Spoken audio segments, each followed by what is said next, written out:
I'm I'm so sorry. I'm watching the debate right now, and oh my gosh, like eh.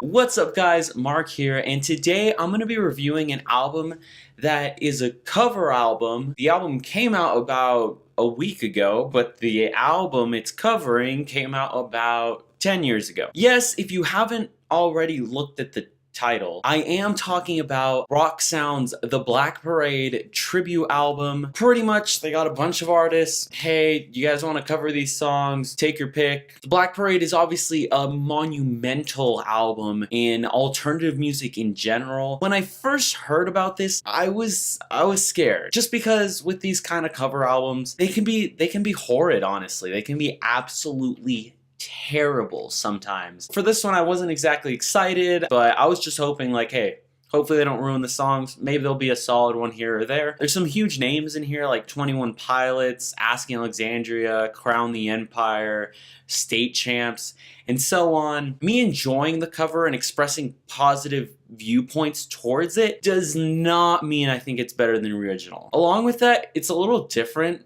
as far as reviewing cover songs. I can't review them as original songs, I have to review them as covers. Usually my criteria involves not ruining the original song, like taking good aspects of it, but also putting your own twists on it, making the song kind of your own. But yeah, before I keep blabbering, I'm just gonna get right into it. Alright, you know what time it is. Time for a track by track. The first song on the album is by One OK Rock, covering The End. Period. So let me be straight up with you guys. First listen through the album, I completely looked over this song. Maybe because it was the first one and I was just kind of getting hyped up for it. Yeah, I thought it was whatever. It wasn't until coming back to it a few times, spending time listening to that song itself, it grew on me. I came to like it. The vocal performance is impressive throughout. One disappointing part is the drumming. The drumming in this cover it just doesn't fill the space. It doesn't have that same punch that the drumming in the original song does. Really kind of just is left forgotten, especially in the first big round electric part. However, one change that I do like that they did was they added synth here and there, specifically in the climax of the song. There's a nice synth line going over all the instrumentals, and I actually dig that. It adds some extra depth, makes it feel different from the original, and in a good way. Along with that, I'm kind of glad they left out some of the extra like hospital and siren sounds. Solid cover top to bottom.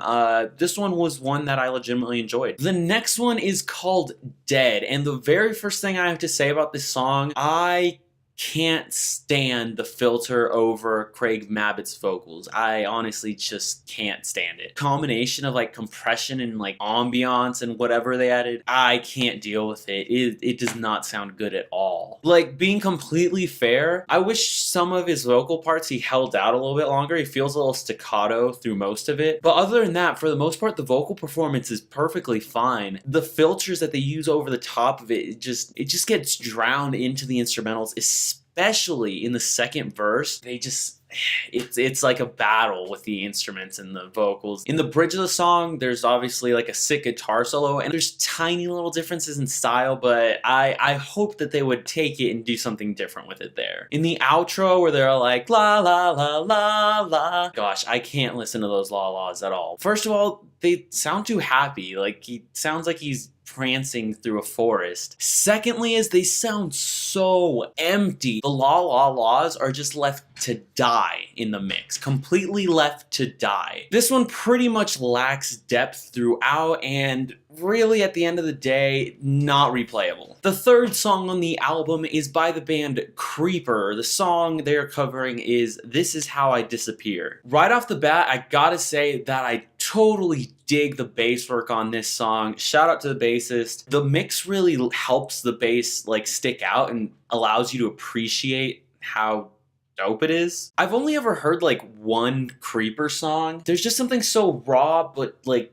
good and solid about the vocals that gives this song a completely different vibe, and I'm really feeling it. Vocal performance top to bottom, just yes, it's just a yes. As far as the instrumentals, they're pretty tight throughout. I just really dig this one. Check this one out, definitely. The fourth song on the album is State Champs with their cover of The Sharpest Lives. Obviously, as a pop punk fan, I was hyped when I saw State Champs on here, but I'm kind of disappointed by this song. I'm not saying it's bad, but I'm kind of disappointed by it.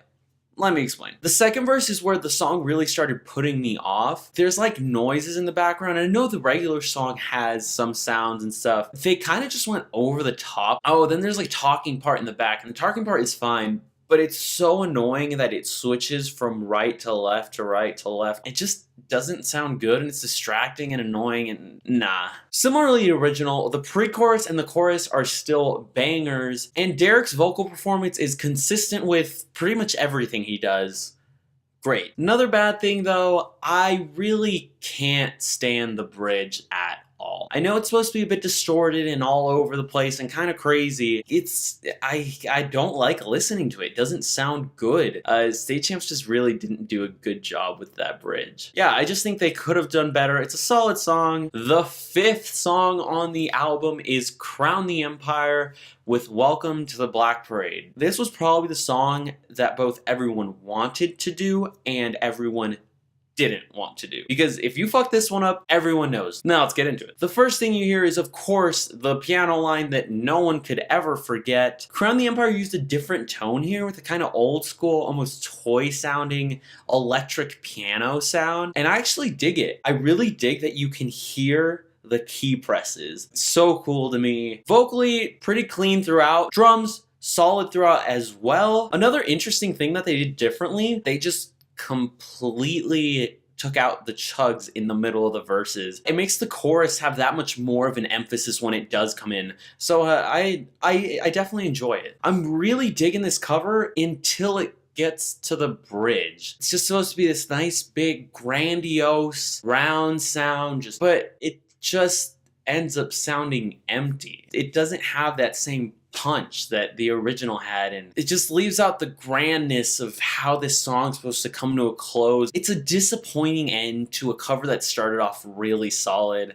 Listen to this one, but you might come away feeling similar to how I did. The sixth song on the album, forgive me if I lost count, is Moose Blood with I Don't Love You. This is a perfect example of a band taking a cover and making it their own. Like, no bullshit. You could totally slide this cover of I Don't Love You into their new album Blush, and if I didn't know better, I would just think it's another sick song in that album. Specific things I like, the vocal performance throughout is impeccable. It's kind of weird to hear a guitar solo in the middle of a Moose Blood song, but it totally fits in. This is actually one of the songs that did the big kind of outro well. Listen to this cover. Listen to it, please. It's sick. I mean, maybe they just wore the same dress and Moose Blood wore it better? The next song on the album is by Palisades and their cover of House of Wolves. The intro kind of gives the song like an electric feel, and I kind of dig that. It's alright. The vocals are pretty good in this intro part as well, and I really like what they did with the pre-chorus. However, coming back down to earth, I can't dig the chorus. The chorus is just so bland feeling to me. Honestly, it feels like it should be in a WWE video game. In the bridge, however, they do these hums that I could see how some people would be like, whoa, that's way different from the original. No thanks. I fucking dig the hums. The hums are dope. I definitely appreciate some of the risks they took. This isn't one that I'm gonna come back to all the time, but I mean, a couple listens and it's enjoyable. The next one is 21 Pilots with Cancer. And surprisingly enough for myself, I appreciate this cover. Specifically, some of the experimental sounds and stuff that they used not only add depth to the song, but totally make it them. My only issues with this song are mainly two. First being that they took a 2.5-minute song and just completely stretched it to be a 4-minute song. Because of that, it ends up making the chorus and some of the song repetitive, and you're kind of like, okay, like I get it. Probably not one that I'm gonna come back to a million times, but I appreciate the cover. The next song is Ghost Town with their cover of Mama. The intro, No, I don't dig it at all. Through most of the song, the hi-hat makes it sound more like something on Dance Dance Revolution. In the verses, along with the kind of little like upstrokes that they have, they incorporated this like playful guitar line behind it that I really enjoy. That's probably my favorite thing about the song. The rest of the song really isn't bad or good and kind of just ends up being forgettable. Yeah. The next song is New Year's Day with Sleep. Honestly, I have never listened to this band. However, the vocal performance is good throughout the song. I appreciate that they re-recorded the little kind of interview style talking parts. The song isn't bad, but it's just not really my cup of tea, so it ends up kind of being forgettable for me. If you dig it though, I can kind of see why. The next one is Against the Current with Teenagers. I like the verses to begin with. They're super different, but I enjoy it. But what really kills it for me is the choruses. I just can't like the chorus. It's just so dancey and poppy, and the gang vocal part, definitely appreciated, but yeah, I can't listen to the chorus. Please just get it away from me. The penultimate song in the album is Chunk, No Captain Chunk with Disenchanted. Straight up, first thing that I noticed about this song is that the filters in the vocals take away from the rawness of the intro. It's just not there as much as it needs to be. The instrumentals are solid throughout. There's nothing really special about them. They're kind of vanilla. The vocals just don't have that same like desperation. I don't know, fam. This one's just not that much for me. The final one on the album is Asking Alexandria with Famous Last Words. Honestly, with this one, I'm digging the song, digging it, whatever. Like I kind of feel it, and then it just gets to the chorus, and it just feels so bland. It feels so empty. It doesn't give me anything to grab onto in the chorus. I can't really pinpoint if it's the production side or the vocals or the instrumentals, but there's something that just doesn't fill out and doesn't round out the sound. However, the bridge was done well. Something that I noticed about the album in general is a lot of bands miss the mark on some of the big, large, open it up, come on, let's bring it all together parts. At the end of the day, this album's decent. I don't really know if it's worth checking out from top to bottom, giving it a full listen, giving it time to sit. I don't think it's worth that kind of time. Most of the songs I probably won't be coming back to at all, but some I really legitimately enjoyed. So, 6 out of 10. Moose Blood's cover was my favorite, while my least favorite was between Escape the Fates and Against the Currents. Remember to drop a like as well as comment your favorite and least favorite songs down below and any other opinions you really have about this album. Don't forget to subscribe for more content. I try to get things out on a weekly basis. Thank you so much for watching the video. Have a wonderful day and stay beautiful.